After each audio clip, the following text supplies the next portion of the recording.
দেশবাসীকে সতর্ক করলেন সেনাপ্রধান। বিস্তারিত দেখুন দৈনিক স্বাধীন কাগজের ডেস্ক রিপোর্টে।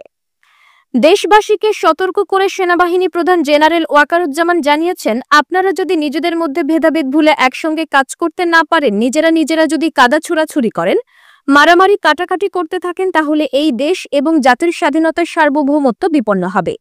আমি আজ বলে দিলাম, না হলে পরে আপনারা বলবেন যে আমি আপনাদের সতর্ক করিনি।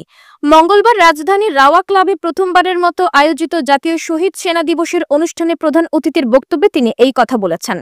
নিজের অন্য কোনো আকাঙ্ক্ষা নেই উল্লেখ করে তিনি জানিয়েছেন, আমার একটাই আকাঙ্ক্ষা, দেশ এবং জাতিকে একটি সুন্দর জায়গায় রেখে ছুটিতে যাওয়া।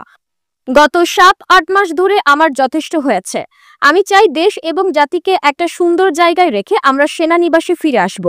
দেশের আইন শৃঙ্খলা পরিস্থিতি খারাপের কারণ ব্যাখ্যা করে সেনাপ্রধান বলেছেন, দেশের আইন শৃঙ্খলা পরিস্থিতি খারাপের কয়েকটি কারণ রয়েছে।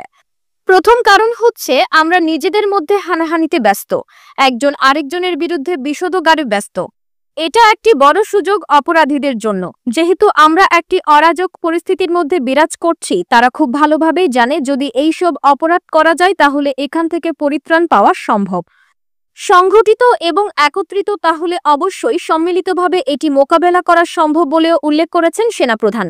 সেনাপ্রধান আরও জানিয়েছেন, police, RAB, BGB, DGFI, NSI এই সংস্থাগুলো দেশের জন্য অনেক গুরুত্বপূর্ণ কাজ করেছে অতীতে। খারাপ কাজের সঙ্গে অসংখ্য ভালো কাজও করেছে।